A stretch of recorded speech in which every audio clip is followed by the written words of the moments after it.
Bienvenidos al programa Leemos por un Cambio Radical. Hoy tenemos como invitado a un profesor mío, curiosamente, que se llama Camilo Bello. Entonces, muchísimo gusto por tenerte aquí, Camilo. Pues a ti muchísimas gracias por invitarme.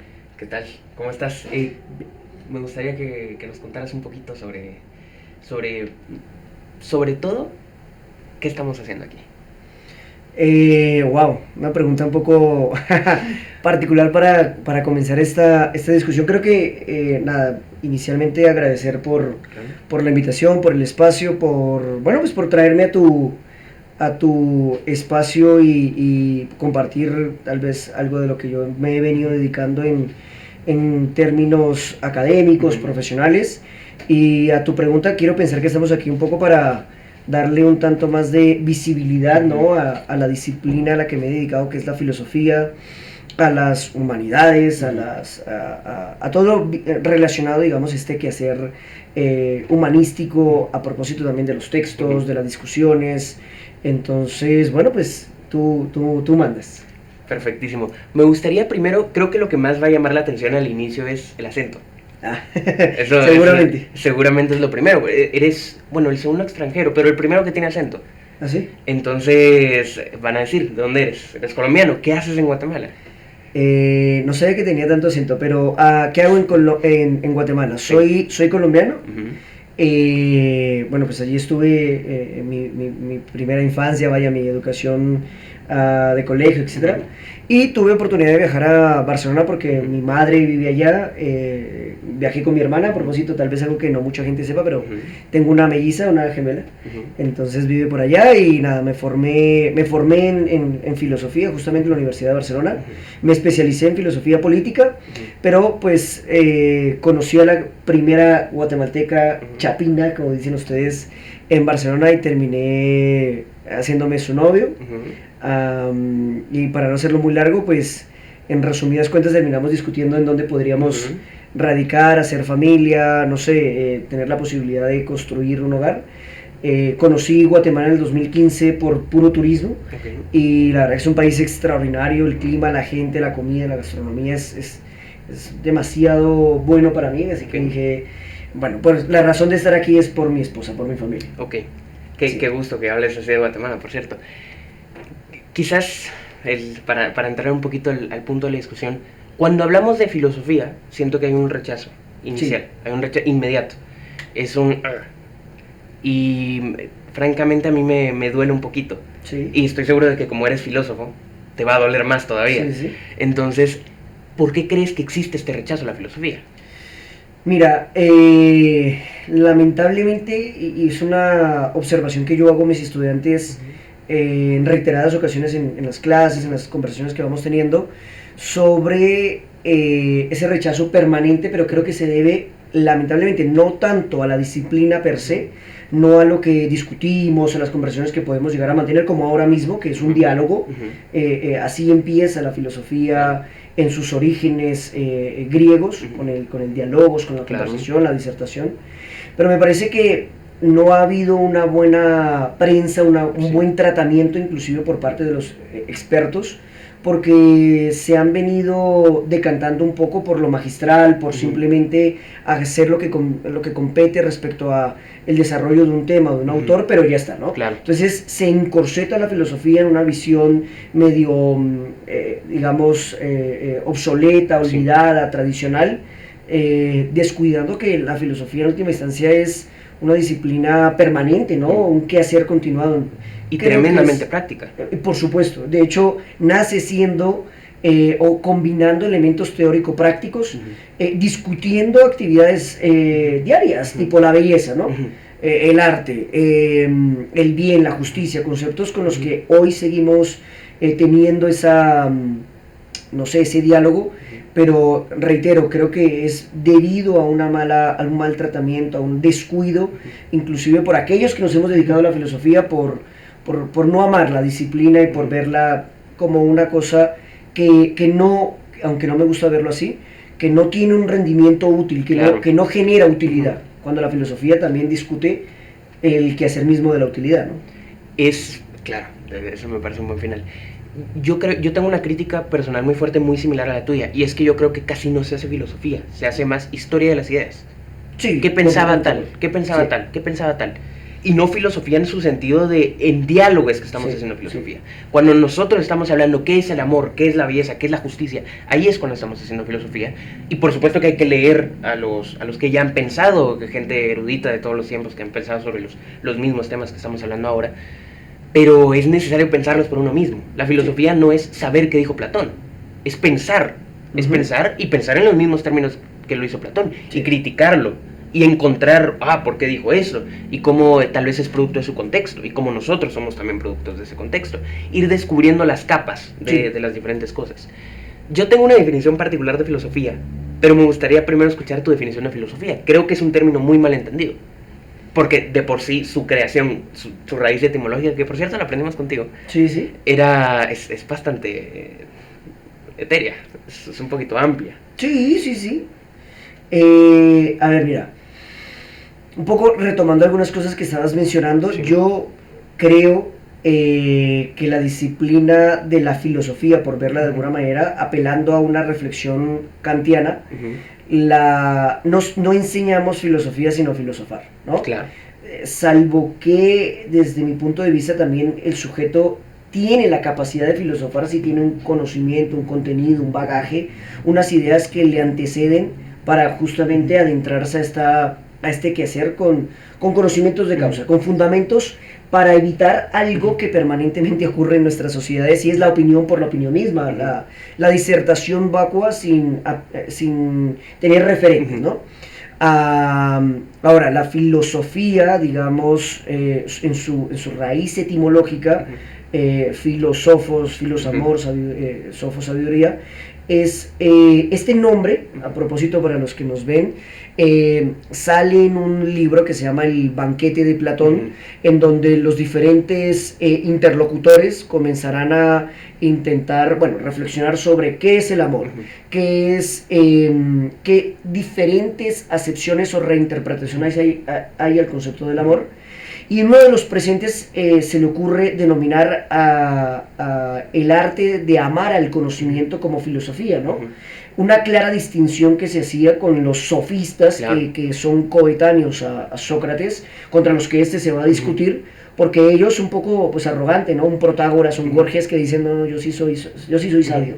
Dice Sócrates, no, yo amo la sabiduría. Y creo que eso en buena medida resume lo que hacemos nosotros en la filosofía, que es amar el conocimiento, pero también de una manera responsable, pero también de una manera coherente, sabiendo que, bueno, tenemos límites, tenemos o ignoramos muchas cosas y consecuentemente no nos creemos sabios, apelamos a la llegada de la sabiduría, a ser más conscientes, más conocedores, pero siempre en esa permanente búsqueda, porque bueno, pues no es una actividad acabada, ¿no? Claro, es la permanente búsqueda de querer saber más. Sí, sí, de conocer. El tema es, que quisiera aquí un poquito molestarte, es saber qué, porque obviamente yo no estoy filosofando cuando estoy aprendiendo más de cocina, estoy ganando conocimiento de cocina. Bueno, ahora hay una cosa que se llama la filosofía en la gastronomía. ¿Es en serio? Sí, sí, sí, sí, sí. Okay. Hoy, en pleno siglo XXI, salen como algunas ideas que reinventan la filosofía y que la llevan a otros campos a los que tal vez habían sido ajenos, como lo que tú mencionas de la cocina. Claro.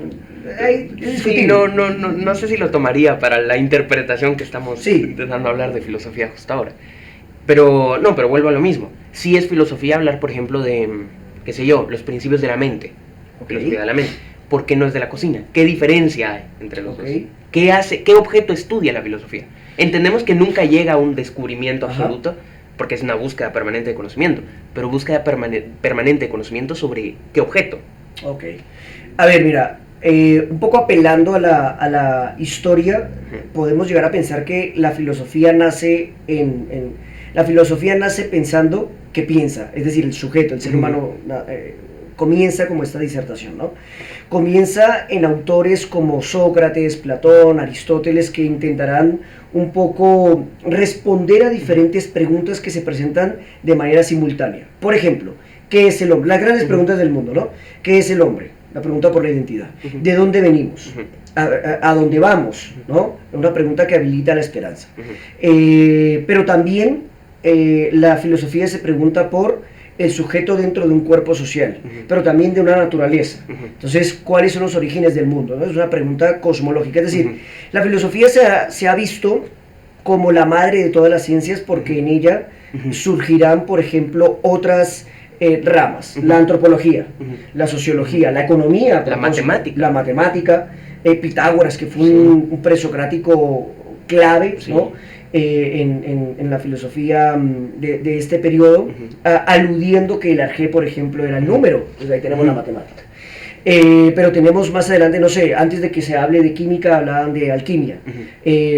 La psicología, inclusive, es otra disciplina cuyo origen la encontramos en la filosofía. Entonces, es que la filosofía se pregunta por el todo, ¿no? La filosofía es abarcadora, claro, ¿no? Entonces, no podría yo decirte nosotros acá. Sí, estoy de acuerdo. Hay una definición que a mí me gusta, que me la han criticado mucho, tengo que decir, que es que la filosofía es la búsqueda de los principios últimos de las diferentes materias. Me dicen, eso es metafísica. Sí, podríamos apelar a metafísica. Pero, digamos, entiendo el punto los principios últimos de la realidad es metafísica, pero los principios últimos de la mente me parece filosofía. Y cuando bajamos es quizá neurociencia. Pero el punto es, los puntos más profundos, más generales, más abarcadores, el estudio de esto en las diferentes disciplinas es lo que me parece que es filosofía.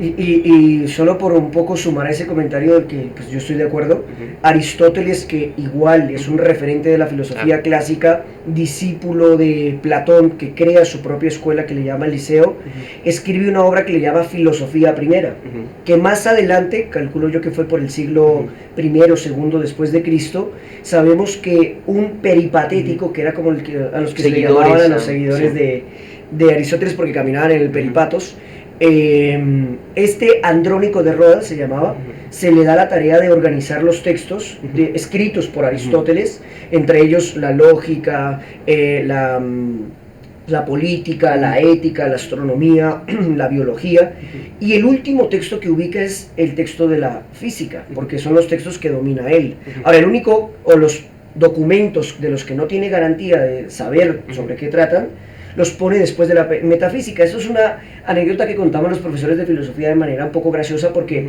paradójicamente hablando, lo que hizo Andrónico de Rodas fue correcto. Puso los documentos después de la física, los bautiza como metafísica y, consecuentemente, de lo que hablan los textos es de metafísica, de cosas, por ejemplo, vinculadas a la substancia, al alma, a la idea del primer motor, que todavía no hablaban de Dios. Por lo menos era una sociedad politeísta, ¿no? Entonces, pero no Dios cristiano. No, eso vendrá hasta más adelante.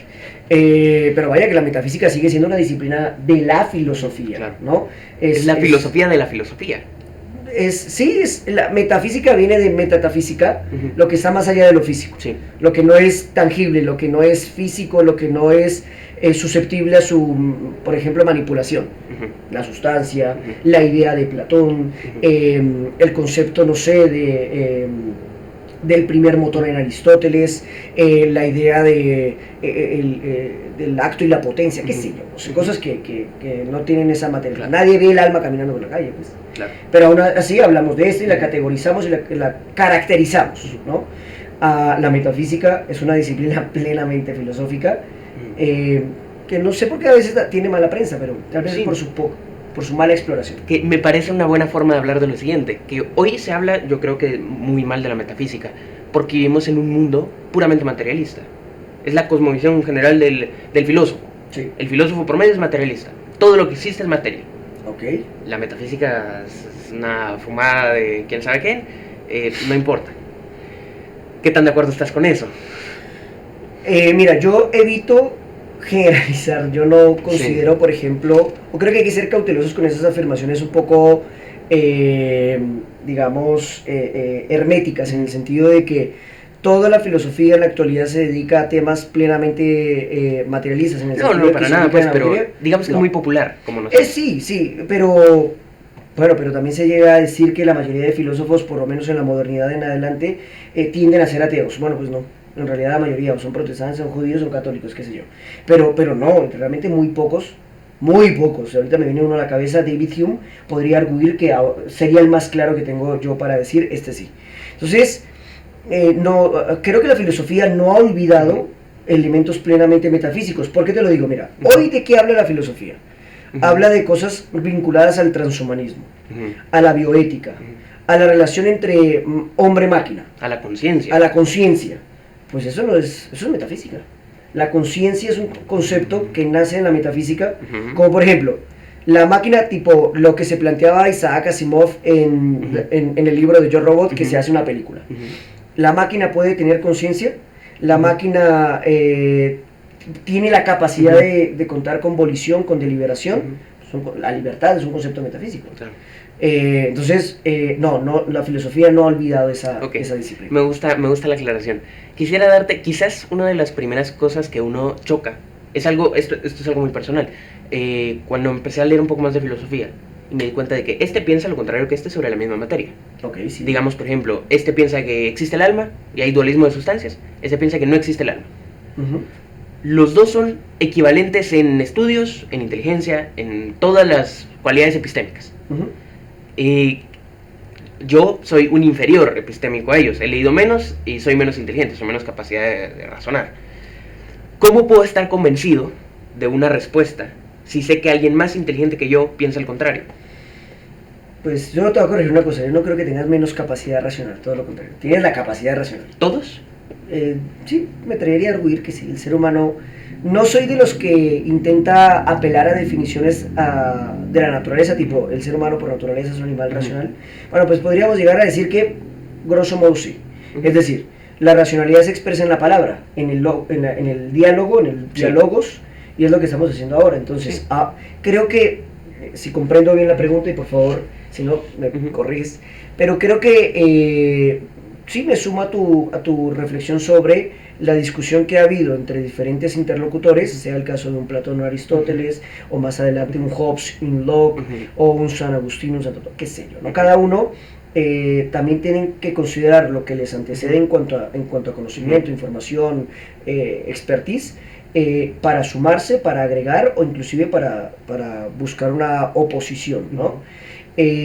Pero también me parece que hay algo que no podemos olvidar, y es que la filosofía o los grandes filósofos de la historia han respondido a elementos en los cuales ellos están inmersos, ¿no? A su contexto, a su cultura, a la religión.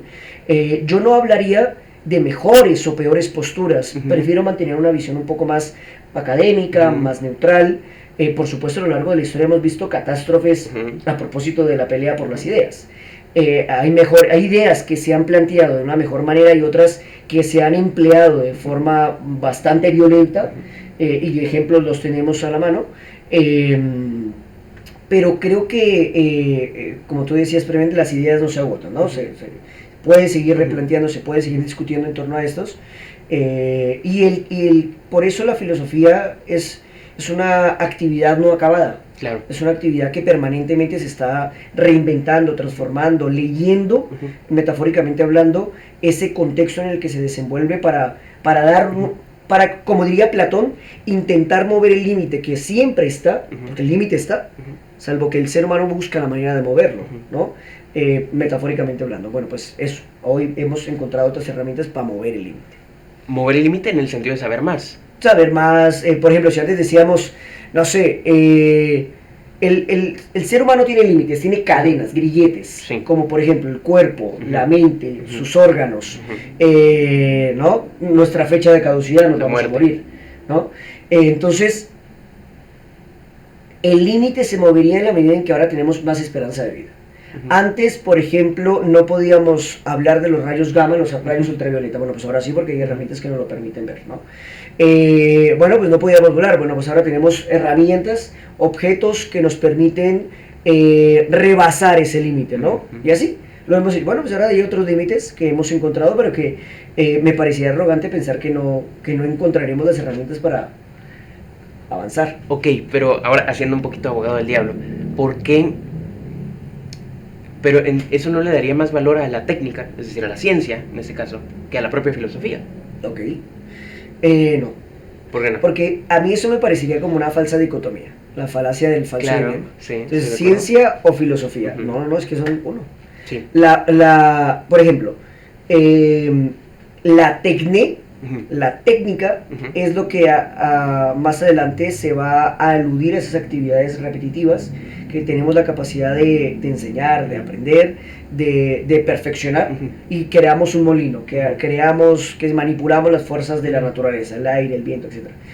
Ya, pero es que la ciencia además es ese, digamos, elemento con el que cuenta el filósofo Ujú. para seguir respondiendo a sus preguntas o para, no sé, hacer la vida un poco más amigable. Es decir, Newton era un filósofo de la ciencia y Sí. solicitaba que le llamaran de esa manera, filósofo de la ciencia. Filósofo natural, ¿no? Sí, filósofo naturalista. Pero al final filósofo. Filósofo. Galileo Galilei, uno de los padres de la revolución científica en Italia, para el siglo XVI, XVII, bueno, pues filósofo. Ujú. Copérnico, Giordano Bruno, Kepler, filósofos. Pero la filosofía no solo se va hacia la ciencia, que también, sino también al arte. Sí. Tenemos lo que yo llamo en las clases las tortugas ninja. Ujú. Es Rafael, Ujú. Era filósofo. Donatello, era Miguel Ángel, David. Eran en cierta medida filósofos, en tanto que interpretaron un tema que es plenamente filosófico, como la estética, Claro. la belleza. Bueno, es cierto. el arte, la proporcionalidad. ¿La Sí. belleza es objetiva o subjetiva? ¿No? Claro. Relativa. ¿Me explico? Esos eran temas propiamente de la filosofía. Dirían los griegos: lo bello es objetivo, medible y universal. Ujú. Porque algo bello era proporcional, Sí.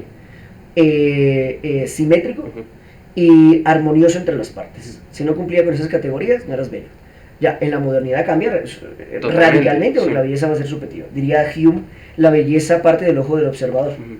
Entonces, pero vemos cómo se transforman, yo no digo que vayan, inclusive, no sé, mejorando, es que creo que eso es un juicio de valor, pero sí es un elemento permanente del que no podemos escapar, la filosofía. Pero ¿no crees que es necesaria una cierta forma de creer que vamos hacia adelante para que uno crea que tiene sentido filosofar? Porque si yo creo que nada más estoy haciéndolo, pero nunca puedo estar seguro de si estoy yendo para algún lugar, si existe una dirección o si nada más estoy pensando. Si no existe esa dirección, ¿para qué pienso? ¿Para qué filósofo? Vamos por partes. La primera es, si yo te digo, hacemos filosofía porque vamos en una dirección, porque vamos hacia este punto X, Ujú. eso haría saber que yo sé a dónde vamos, y yo no sé a dónde rayos vamos. Claro, y nadie puede saber. No. Es decir, no es que vamos a mejor, no lo sé. Ujú. Ahora, podemos decir, hoy estamos mejor con respecto a años pasados, bueno, sí. Es una cosa que lo hice contigo también en su momento. Yo a veces juego con mis estudiantes y les digo, bueno, ¿en qué época les hubiera gustado nacer? Ujú. Entonces, no, el siglo XV, el siglo I para conocer a Jesús, no sé qué tal. Ujú. Y yo es que pienso, yo amo este siglo. Tenemos anestesia, Ujú. tenemos vacunas, tenemos medios de transporte, tenemos buenos alimentos, o sea, tenemos una calidad de vida envidiable con respecto a hace relativamente pocos años, ¿no? Pero entonces yo no puedo decirte que la filosofía se conduce hacia un punto en concreto, porque en todo caso yo caería en la arrogancia de decir sí, es para allá. Claro. ¿Me explico? Y dos, ¿pero por qué hacemos filosofía? Bueno, porque es lo que nos hace plenamente humanos, Ujú. asombrarnos. Mira, yo soy papá desde hace 2 años y medio. Mi hijo, que se llama Agustín, Ujú. por Agustín de Hipona, Ok. dicho sea de paso, saludos a mi hijo y a mi esposa. Él es, como diría Nietzsche, un filósofo por excelencia. Ujú. Nietzsche habla en un libro que se llama El Zaratustra, o Así Sí, habló Así Zaratustra, habló Zaratustra. habla de las 3 transformaciones, el Ujú. camello, el león y el niño. Y dice que el niño es el superhombre en tanto que permanentemente Se cuestiona. apela a la pregunta, al Ok. cuestionamiento, no tiene restricciones mentales como racismos, Ujú. no es homofóbico, el niño aprovecha su momento, ¿no? Ujú. El niño apela a vivir, Ujú. y vivir haciéndose preguntas, cuestionándose el por qué, Ujú. y por qué no puedo hacer esto, pero por qué tengo restricciones, y entonces hay una lucha de poderes, diría Foucault, Ujú. que el niño está viviendo y consecuentemente se puede, digamos, apropiar de su Ujú. vida. Porque la filosofía no nace con la motivación de que tengas más dinero en la bolsa, Ujú. o de que tú seas inclusive más feliz. Inclusive te dice, no, ¿por qué la felicidad se ha mercantilizado? Tú lo dijiste antes, se ha fetichizado, pues. No, es que la filosofía también nace con la motivación de problematizarlo todo, frente a una respuesta, no a una nueva pregunta, Sí. ¿sabes? Entonces nunca hay una respuesta final, claro. Pero es que tampoco creo que la necesitemos. Estoy de acuerdo. Estoy de Yo acuerdo. te digo, sí, hay una Sí. respuesta final. ¿Y qué pasaría al Y día que siguiente? Me pego un tiro. ¿Sabes? Es como, Sí. es como cuando dicen, el amor o la libertad son un punto de llegada. No, O sea, es una meta. claro. Pero yo, no. yo digo que no, es que dices, no, ya soy libre. Y al día siguiente, ¿qué hago? ¿Me explico? No, diría Platón, la libertad es un ejercicio permanente. Claro. Es como un autor que trabajarás conmigo dentro de poco, Ok. que es Alexis de Tocqueville, un Ok. filósofo francés Sí. del siglo XVIII, que viaja a América, Sí. escribe un libro que se llama La democracia en América. Latinoamérica. En alguna disertación con sus colegas le dicen, mire Tocqueville, usted que es un liberal y se asume como liberal, defínanos qué es la libertad, porque no lo ha hecho. Y voy a contar esta anécdota porque a mí me parece que es muy, muy representativa de a lo que nos dedicamos, ¿no? Muy elocuente. Él dice, voy a explicar la libertad como el amor. Y comienza de la siguiente manera.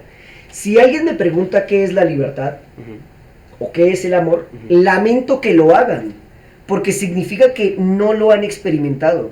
Nadie pregunta por aquello que ya experimentó. Si alguien me pregunta qué es el amor, lo lamento, porque me hace entender que usted no ha sido amado, usted no ha amado. Si alguien me pregunta qué es la libertad, lo lamento, porque en todo caso no es libre. Porque ¿por qué tendrían que preguntar por aquello que ya viven, que experimentan, que hace parte de ustedes? Bueno, él tiene esa postura, por supuesto vendrán otros, ¿no? Pero lo que voy es pensar ese ejercicio permanente, ¿no? De la pregunta, de la intriga, del ejercicio que busca la liberación del sujeto para salir de estas paredes, ¿me explico? La filosofía te da herramientas para problematizar tu vida, no significa que siempre busca que estés mejor, en términos psicológicos no lo sé, pero sí que seas más consciente. Sí. Creo que eso es, tal vez, es uno de mis objetivos principales, es un poco te lo decía, tanto internos como externos. Creo que justamente se ha fetichizado la felicidad o incluso la psicología, que esto tal vez es un poquito feo de decir, pero el punto de la psicología, perdón, es un poco eliminar los problemas mentales y estar en quietud mental. No sé si estoy de acuerdo con eso. No, yo menos. La verdad es que eso significa instrumentalizar la psicología desde ese punto de vista como lo planteas, de una manera no solo superficial y limitada, sino poco profesional, por supuesto. El psicólogo, la palabra psicología viene de psique, logos. Sí. Logos, estudio, psique, alma. El psicólogo estudia el alma, ¿no? Sí. La intenta ordenar, la intenta recuperar. Sí. ¿Y qué significa ese ordenar o recuperar? Que el sujeto sea consciente, por ejemplo, de sus carencias, miedos, angustias, falencias, pero que es un trabajo plenamente individual, subjetivo, me explico. Por eso la filosofía y la psicología son primos hermanos, ¿no? Y bueno, esto que voy a decir es políticamente incorrecto, pero valga la pena decirlo. El problema del siglo XXI, entre otros tantos, es que se ha hecho de esta disciplina algo que sirva para el mercado. Entonces vemos muchos pseudofilósofos, pseudopsicólogos, pseudoacadémicos que hacen uso de referentes de la filosofía como la escuela estoica, como Marco Aurelio y sus meditaciones, que ahora tú lo encuentras en cualquier librería, que hacen uso de la filosofía de Nietzsche y del nihilismo, que hacen uso de intelectuales como Albert Camus o el padre del absurdismo, de los existencialistas, como Kierkegaard, como Cioran, que ahora es como lo que más pega, pero entonces no se hace desde el fundamento para entender al autor, sino para darte como una receta del 1, 2, 3. ¿Cómo vivo? ¿Cómo puedes vivir mejor? Sí. ¿Cómo ser un mejor? Vida es, o actitud estoica para hacer mejores negocios. Estoy de acuerdo, y eso que quisiera decir, no es que eso que luego ese es un problema. Luego está la reacción emocional de, son todos zurdos, los de los filósofos, por decir algo que no tiene nada de en sí político. O sea, eso es una crítica a la unificación de dos esferas que no deberían estar unificadas. Al final es una subordinada a la otra. Primero yo, filósofo, yo soy humano, y después soy un ente político. Entonces... Sí, es que, bueno, por ejemplo, desde el principio se ha venido discutiendo sobre estas relaciones del sujeto dentro de un cuerpo social, claro, si somos bueno, un animal también es social cierto, por sí. naturaleza, qué es este concepto de la justicia, de la reciprocidad, del bien común, de las funciones del individuo dentro del Estado, qué es esto del Estado, etcétera, ¿no? Y ya mucho más adelante vendrán categorías que nos fascinan, pero de los que yo intento un poco rehuir, esa caricaturización o clasificación de lo que somos a partir de modelos políticos, tipo soy de izquierda, derecha, Claro. conservador, tal.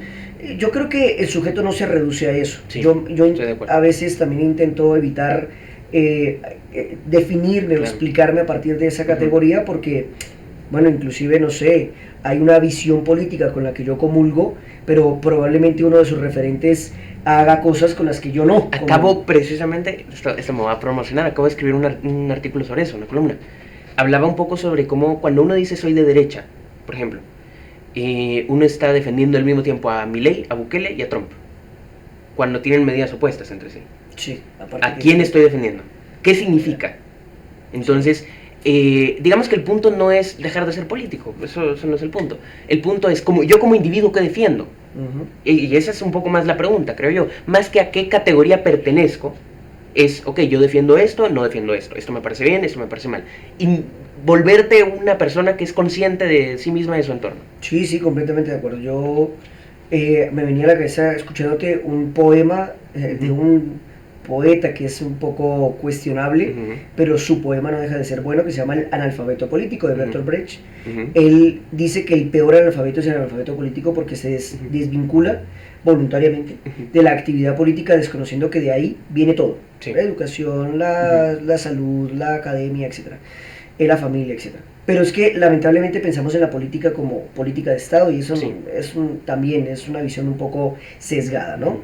Ahora, yo comparto tu postura respecto a la idea de que hay elementos de los que no son susceptibles a discutir, o mejor dicho, que tenemos que defender. O que una conciencia sana, un ente sano, se atrevería a defender, como la libertad, como la vida, la propiedad, el amor, la familia. Yo creo que no es algo que debería ser a puntos de discusión, porque todos, si defendemos la libertad es porque queremos ser libres, la vida porque apelamos a nuestra integridad de la de los nuestros, y así, ¿no?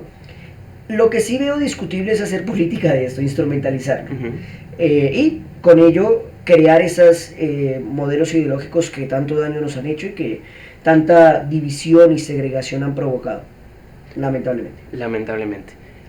Me gustaría que terminaras un poco. Yo creo que es una de las cosas más complicadas, es como inicio a leer filosofía. Recuerdo que a mí me dijeron empezar leyendo La República. Wow, pero... Sí, ajá, no. Entonces me dijeron, bueno, es un buen libro para empezar filosofía. Leí y entendí 2 palabras. Sí, claro. Entonces, o sea, no se puede por ahí.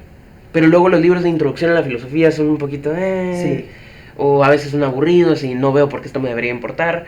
Entonces, yo tengo mi propia postura sobre eso, pero ya que, pues, encima de filósofo eres profesor, ¿qué libro crees que puede, o qué serie de libros, o qué autor, o qué puede ayudar a una persona a empezar a leer? Mis estudiantes cuando me hacen esta pregunta que me parece muy enternecedora y muy buena, yo creo que hay que empezar primero sabiendo qué es lo que te gusta leer, ¿no? O sea, qué tipo de literatura te es más amigable y consecuentemente a partir de ahí podríamos llegar a aconsejar, aun cuando los consejos también me parecen difíciles. Pero creería yo una obra que uno debería tener en la mesa de noche, es Las Meditaciones de Marco Aurelio. Es un texto que escribió Marco Aurelio, un emperador que no tenía que haberlo sido, porque no venía de una familia de emperadores, que es adoptado para que lo sea. Pertenece o es el último emperador del periodo de la Pax Romana. Entonces nos cuenta mucho de su vida. Es un documento que si mal no recuerdo, lo divide en 4 capítulos. Uno de los capítulos se lo dedica a su abuelo, que fue el que lo crió, a su madre, que fue el que le dio la vida, y así. Pero ¿por qué lo recomiendo? Porque es un texto que uno puede abrir en cualquier página, leer la página y cerrarlo. No es un libro escrito de manera ordenada, cronológica, porque es un diario. Literalmente estamos leyendo el diario de Marco Aurelio. Y es un texto que no se creó con la intención de ser publicado, se recopila o se recoge o se rescata, más bien la palabra, perdón, en el siglo XV. Ujú. Y lo leen y dicen, es de ese tipo y lo publican. Ujú. Es un texto amigable, es un texto de mucha reflexión, Ujú. muy profundo, que creo buen texto. Otro que leo con mis estudiantes, El Principito. Es una obra extraordinaria, yo creo que no le hemos dado el suficiente tratamiento. Ujú. Recordar cuál es la tesis del Principito y es, hemos olvidado de adultos lo que queríamos ser de niños. Ujú. O sea, somos el resultado de algo que no queríamos ser, Ujú. lo que está diciendo la obra. Lean El Principito. Al que a mí, producto de un castigo, esto, mi papá probablemente lo va a escuchar esta grabación más adelante, esta entrevista. Una vez mi papá me castigó, pues yo vivía castigado, Ujú. Entonces me dice, bueno, una Semana Santa me da el mundo de Sofía, el libro del mundo de Sofía, Sí. me dice, lo tienes que leer. O básicamente es que no vas a poder hacer nada más, es Ujú. esto o nada. Y dije, bueno, pues asumamos el reto, me lo devoré. Ujú. Y yo, la verdad que discrepo de aquellos que dicen, no, pero ¿por qué recomienda el mundo de Sofía? Hay mejores textos, hay textos más profundos. Pues bueno, habrán seguramente mejores, pero a mí ese, Ujú. como ¿Te diría conectó? Agustín de Hipona, me tocó, me conectó. Ok. Porque es una niña, Sofía, Sofos, que se aventura por una historia del pensamiento Ujú. que a ella, con sus 15 años, no se había acercado Ujú. y ese texto a mí personalmente me tocó. Otras obras, no sé, textos que son un poco más interesantes, La náusea. Ujú. A mí me gusta mucho la disciplina del existencialismo, ¿no? Ujú. El hombre rebelde, El Ujú. mito de Sísifo, Ujú.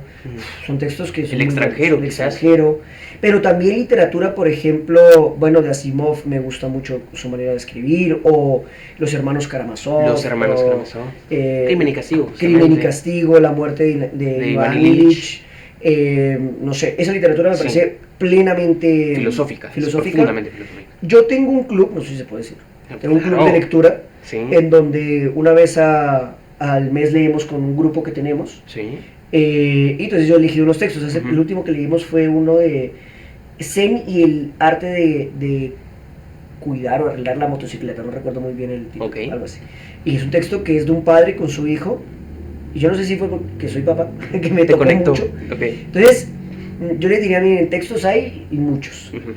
Autores que diría no lean, pero después digo que arrogante yo, diciendo no los lean porque quién soy yo para decirlo. Pero bueno, sí, yo también tengo mi propia postura, Sí. por supuesto.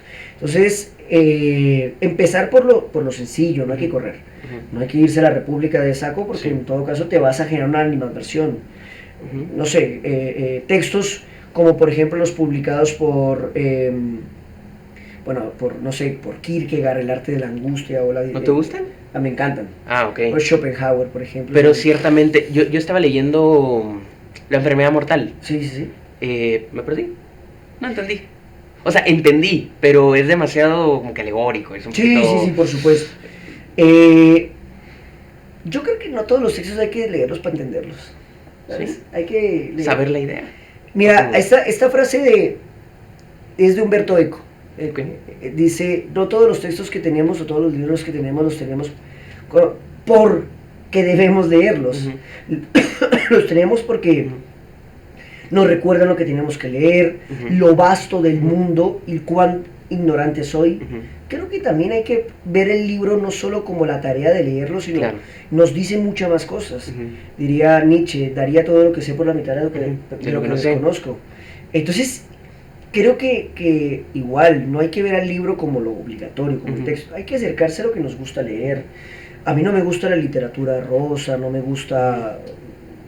No, mucha literatura no me gusta. Ujú.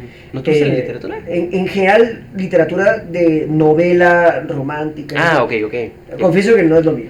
Bueno. Pero yo digo, bueno, si a la gente le gusta, ¿por qué no hacerlo? ¿Por qué Sí, no leerlo? sin duda. Claro. No, y hay grandes textos no sé si llamarle esto, de hecho es lo más horrible que voy a decir que es romántico, pero cosas como Cumbres Borrascosas, Ujú. es bastante bueno, es un buen texto, Sí. a mí me gusta bastante. Sí, bueno, no es lo que yo diría, recomendaría, pero sí es una buena obra. Mira, Sí. yo que soy de Colombia, tenemos un Nobel como ustedes, Sí. Gabriel García Márquez. Es que es Eh, espectacular. Yo ¿No te gusta? no me gusta. Camilo. Ay, no sé si haberte no le traído gusta. fue una buena Sí, idea. cortemos. No, pero mi línea. 100 años de soledad no te gusta. Bueno, la leí, pero creo que ¿No te conecta? No, creo A mí que me no. parece de las mejores cosas que he leído en mi vida. No, bueno, las mejores. De No, las hombre, mejores. No, hombre, bueno. Top 3. Lo respeto, pero no. Pero no. No comparto. Pero bueno, no. Por ejemplo, a mí Ujú. las confesiones de Agustín me parece una cosa extraordinaria. Justo lo estoy leyendo. Eso me parece, es un texto que en serio te toca, te Sí, dices, sí. te ves ahí reflejado. Eh, no sé. Hay una cantidad infinita de textos. Yo recomendaría, yo creo que La República no, pero los diálogos socráticos iniciales no son tan pesados. Sí. Un tema como un Ión, un Critias creo que era. Esos iniciales son cortitos, como 15, 20, Ujú. 30 páginas. El crátilo. El Cratilo, hay varios ahí. Ujú. No irse por los densos como el Banquete, el Fedón, el Parménides, una cosa así. No, ya no digamos el Parmenides. Ya no digamos el Parménides, que ni los que estudian el Parménides Sí, saben sí, qué dice el Parménides. sí, sí, sí. Pero el inicio, creo que Platón sí es un buen inicio, no La República, no el Banquete, no. Pero mira, yo por ejemplo, recomendar ahora que venía a la cabeza textos que todo el mundo dice, ay, este autor, y muy poca la gente lo lee, o más bien solo escuchan videitos de TikTok o de YouTube. Claro. No sé, Orwell, de 1984, No me La parece una rebelión gran en la obra. granja. Me parece una obra bastante. Rebelión en la Granja me parece mejor obra. No, sí, seguro. 1984, Bueno, Un mundo feliz de Huxley. Hay que leerlo. Yo creo Hay que leerlo. Pero tampoco es una buena obra, en mi opinión honesta. Pero mira, qué bueno que hay una postura producto de haberse acercado a la obra, me explico. Sí. Pero no un sesgo. No, en y plan- es algo que hay que conocer. Sí, sí, Ciertamente es una obra que hay que leer. Pero bueno, se nos acaba un poco el tiempo. Sí, sí, sí. Muchísimas gracias por estar aquí, Camilo. No, a ti de verdad te agradezco muchísimo y enhorabuena por tu programa, André. La verdad Muchísimas que, gracias. ojalá siga habiendo más este tipo de espacios y de promoción de no solo de la disciplina a la que me dedico, sino del diálogo. Del libro también. Del texto, del libro, De la palabra. no sé, Sí. de esa parte plenamente humana Claro. que nos conecta Claro. con preguntas incómodas pero que son necesarias. Sí. Así que te felicito y te agradezco mucho por la invitación. Muchísimas gracias por estar aquí conmigo y muchísimas gracias a todos ustedes por estar aquí escuchándonos hablar un poquito de algo quizás un poco alejado de lo que pensarían que es su vida cotidiana, pero entre más lo piensan, más se dan cuenta que está en su vida cotidiana. Seguro, seguro. Que sí. Entonces, que tengan una muy buena tarde.